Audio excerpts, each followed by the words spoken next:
வயதான பெண் ஒருவரின் பணப்பையை 2 வாரங்களுக்கு முன்பு வழிப்பறி செய்த குற்றத்திற்காக 2 இந்தோனேசிய ஆடவர்களுக்கு செஷன்ஸ் நீதிமன்றம் 5 ஆண்டுகள் சிறையும் 1 பிரம்படியும் விதித்து நேற்று தீர்ப்பளித்தது.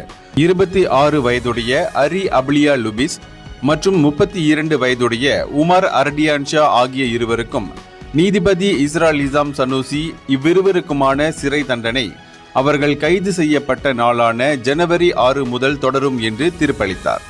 கடந்த ஜனவரி 5ஆம் தேதி மதியம் 12:55 மணியளவில் குற்றவாளிகள் இருவரும் 100 ரிங்கிட் அடங்கிய 64 வயதுடைய ஈ சொய்லான் எனும் அந்த முதியவரின் பணப்பையை டாங் வாங்கியில் உள்ள லோரோங் அஜி தைப்பில் வழிப்பறி செய்துள்ளனர். சம்பவ மறுநாள் அன்று குற்றவாளிகள் இருவரையும் போலீஸ் கைது செய்துள்ளனர். குற்றவியல் சட்டம் பிரிவு 395 கீழ் குற்றம் சாட்டப்பட்டுள்ளது. 14 வயதுடைய சிறுமியிடம் தகாத முறையில் நடந்து கொண்டு அச்சிறுமியை கர்ப்பமாக்கிய ஆடவனை போலீஸ் கைது செய்துள்ளது.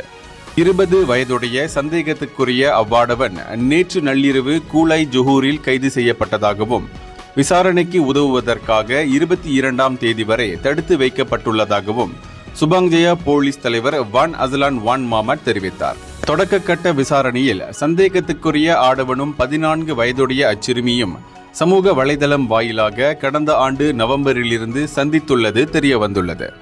பாதிக்கப்பட்ட சிறுமியின் தோழி அவரை கிளினிக்கிற்கு அழைத்து சென்றபோது அச்சிறுமி 10 வாரங்கள் கர்ப்பமாக உள்ளதாக மருத்துவர் தெரிவித்துள்ளார். இதனிடையே ஜனவரி 11ஆம் தேதி சம்பந்தப்பட்ட மருத்துவரிடமிருந்து புகார் பெறப்பட்டதாகவும் போலீஸ் தெரிவித்திருந்தது.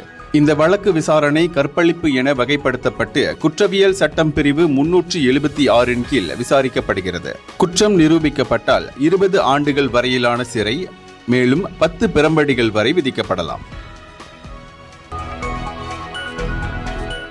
ஜோலோ எனப்படும் லோ தெக் ஜோவின் ஆடம்பரமான வாழ்க்கை குறித்து தாம் கண்டித்ததாக முன்னாள் பிரதமர் நஜிப் ரசாக் இன்று உச்ச நீதிமன்றத்தில் தெரிவித்தார். 1MDBயின் வழக்கு விசாரணையின் போது கேட்கப்பட்ட கேள்விகளுக்கு பதிலளிக்கையில் அவர் இவ்வாறு கூறினார். ஜோலோவை தன் மகன் ரீசா அசீஸ் தனக்கு அறிமுகம் செய்து வைத்ததாகவும் ஜோலோவிற்கு மத்திய கிழக்காசிய அரச குடும்பங்களுடன் நல்ல உறவுகள் உள்ளதாகவும் அவற்றை பயன்படுத்திக் கொள்ளவே தாம் முனைந்ததாகவும் நஜிப் கூறினார். அமீரகத்தைச் சேர்ந்த இளவரசர் ஷேக் மன்சூர் ஜைட் சுல்தான் அல் நயானிற்காகத்தான் இவை என்று தனது ஆடம்பர வாழ்க்கை குறித்து ஜோலோ கூறியதாகவும் நஜிப் தெரிவித்தார். தனது முன்னாள் சிறப்பு அதிகாரி அம்ஹாரி எஃபெண்டி நசாருடீனை ஷேக் மன்சூரிடம் IPICக்கான 1MDB கடனை தீர்த்து வைப்பதற்காக பேசுவதற்கு அபுதாபி அனுப்பியதாகவும் நஜிப் மேலும் சொன்னார். அது மட்டுமின்றி முன்னாள் 1MDB தலைவர் பக்கே சாலேவிடமிருந்து தனக்கு எந்த குறுஞ்செய்திகளும் வந்ததில்லை என்றும் எதுவாக இருந்தாலும் தன்னை நேரில் சந்தித்திருக்க வேண்டும் என்று நஜிப் நீதிபதி காலின் லாரன்ஸ் ஸ்குவேரா முன்னிலையில் தெரிவித்தார். செவ்வாய்க்கிழமையன்று சிங்கப்பூர் உட்லண்ட்ஸ் சோதனைச் சாவடியில் மலேசிய ஆடவர் ஒருவர் 4.6 கிலோகிராம் கெனபிஸ் மற்றும் 500 கிராம் மெத்தபெத்தமின் வகை போதைப் பொருட்களுடன் கைது செய்யப்பட்டார்.